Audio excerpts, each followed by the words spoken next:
Welcome to the 20th Annual Valparaiso Scholarship and Creative Works Reception, sponsored by the Christopher Center Library and the Provost Office. I'm Tricia Milam, Dean of the Library, and I'll start things off for today's virtual reception. This past February, we sent out a call to all staff and faculty for refereed content published during the 2019 calendar year. This content could include books, book chapters, peer-reviewed articles, conference proceedings, and creative works. Since we are unable to meet in person this year, a video will play following this with the submitted citations from 2019. The video is organized by college or department. Our keynote speaker today is our provost, Mark Bierman, who will offer a few remarks on this huge list of accomplishments. We regret that we are unable to honor the authors in person this year, but we are pleased to acknowledge their work within this virtual reception. Hello, welcome to the Valparaiso Research and Creative Work Reception for this year. I'm so glad that you're listening to this intro and hopefully be able to take part in the full event today. Although we're doing it under different circumstances than we're used to, this is still a very important event and to me one of the high points in the entire academic year. This event is so important because it defines who we are as an institution. When we do scholarship, when we do teaching, it's not just what we do, it's who we are. It's our vocation, it's our calling, it's how we serve our world and this campus at this time. I'm so pleased with the amazing output of each and every one of you during this challenging time. Despite all the demands put on us because of the COVID-19 pandemic, you're still finding time to be active scholars, to be active researchers, active in your creative work, and that's just so wonderful and such a testament to the amazing work that you do each and every day. I want to acknowledge Carmen Polito, who is the award winner for the Research and Creative Work Scholarship Award this year. And we're so proud of Carmen and the amazing work that he does each and every day. And to each and every one of you, thank you for the wonderful work that you do. I hope that your academic year finishes well. I hope that you have a successful summer. And again, thank you for wonderful things that you do each and every day. Thank you, and bye.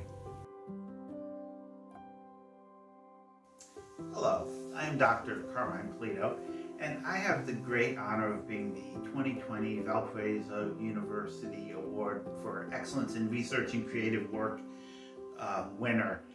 When I look at the work that my colleagues, both in the college engineering and especially across campus, are doing, I'm truly humbled to win this award.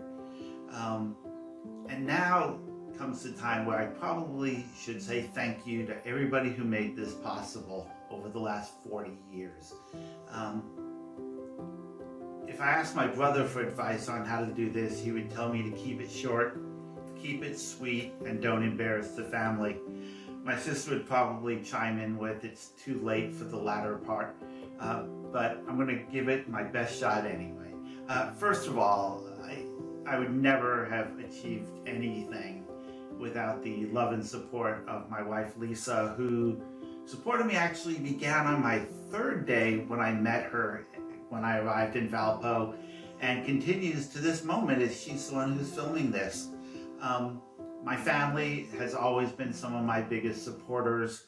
I don't think anyone was more surprised at me winning an award than they were, except maybe myself. My friends who throughout the years have supported me, taught me so much of what I know, acted as sounding boards for my research.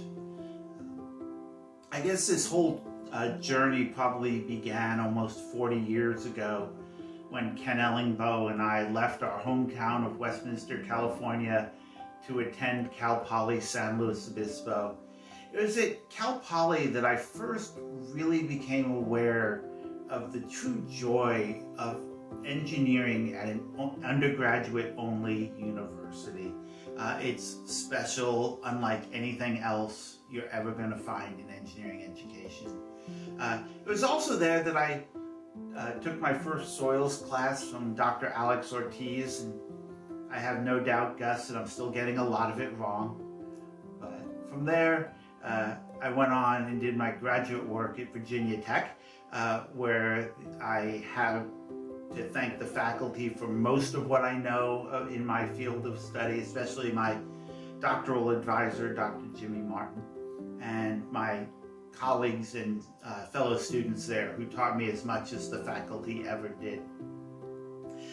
Since my time at Valpo, I've had the pleasure of working under three fantastic deans, Ed Lukey, Craig Olenichek, and Eric Johnson, without whom I would never have had the resources or the opportunities that I've been given to allow me to achieve a lot of this work.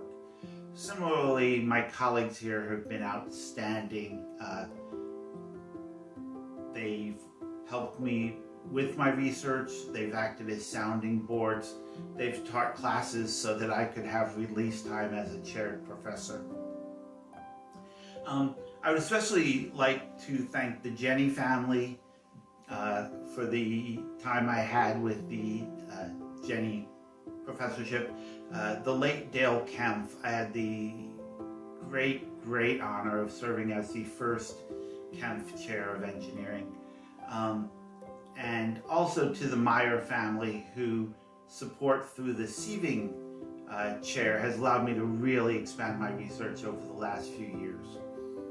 And last but absolutely not least, the most important aspect of my time at Valparaiso is certainly my students. I've had the privilege of working with 6 students doing summer research projects, 5 of whom have gone on to get advanced degrees. And I started out many years ago with Jeff Travis, and then Jeff Mackey, Chang Bum Son, Erin Dillon Sibley, who not only worked with me 2 summers, but was kind enough to let me serve on her PhD committee at the University of Illinois. Andrew Bain, who's the one student I've managed to convince to attend Virginia Tech for graduate school, and the incomparable Henry Moldenauer. So for all of them, and to all of you who've supported my work over the years, I just want to say thank you.